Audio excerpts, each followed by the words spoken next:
As if the Warriors season couldn't have started any worse, they got even more bad news recently in the light of Marquese Chriss needing to miss the entire rest of the season due to a broken leg. My best wishes are towards Chriss and his family that he makes a speedy recovery.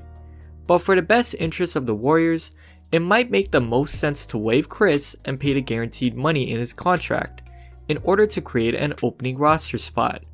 Chriss is going to be a free agent this upcoming season anyways, so the Warriors can re-sign him later down in the road when free agency starts back up again. Chriss in simplicity is a 4/5 that is athletic, can rebound the ball at a good rate, and can occasionally spread the floor if given the chance. So when looking at the free agent market, the only player that truly makes the most sense for the Warriors in terms of being able to add a player that can contribute in the same type of way that Chriss was able to, has got to be Dewayne Dedmon. The Golden State Warriors, if they were able to make this addition, pulled off a home run move. And here's why. On the defensive end, Dedmon has proven to be more than a useful presence. Although he struggled mightily on the Kings and was only an above average defender this past season for the Hawks, it was only just a couple of years ago that Dedmon was considered as a very good defensive big man. In the 2018-2019 season, he was in the 70th percentile compared to other big men in the league in blocked shots, and he was in the 93rd percentile in defensive rebounding. But Dedmon's impact on the defensive end has only just begun. That season, the Hawks only won 29 games. But Dedmon had a massive impact in the relatively few amount of games that the Hawks were able to win. Atlanta for that season were a -6.8 when Dedmon wasn't on the court, but when he did suit up and play, the Hawks were 2.8 points per 100 possessions better and also gave up 1.7 fewer points per 100 possessions. And probably one of the more eye-opening stats that the Warriors should be paying attention to is how good Dedmon's defensive real plus minus has historically been. Infer from this stat, in the 2016-2017 season, Dedmon was ranked 5th in the league in defensive real plus minus at 3.94. While Dedmon hasn't been able to stay at that high of a ranking in the past couple of recent years, he has been able to stay at a decently high level, especially considering how he's a free agent at this current moment.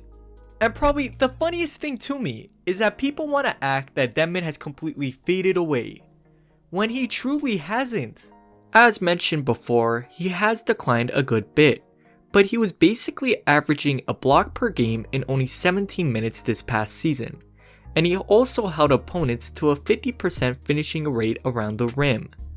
Dedmon is a true defensive center that will be able to improve the Warriors' defense massively while providing minutes for Golden State whenever Wiseman comes off. But why Dedmon would be a perfect fit is due to his ability to spread the floor on the offensive end as well. Everybody who's watching this probably knows this already, but Dedmon has evolved to become a marksman from the 3-point line.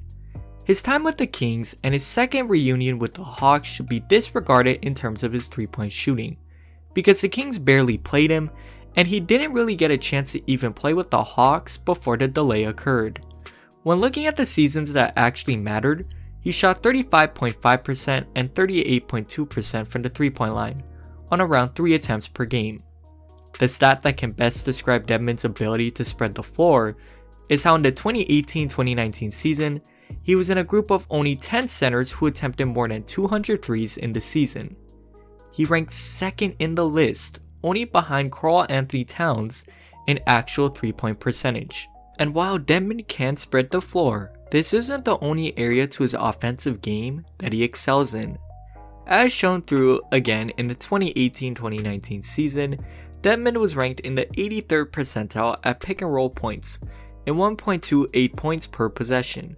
You can't leave Dedmon open from the 3-point line, because he can hurt you from there, but at the same time, you also have to be wary of him being able to make an impact within the paint.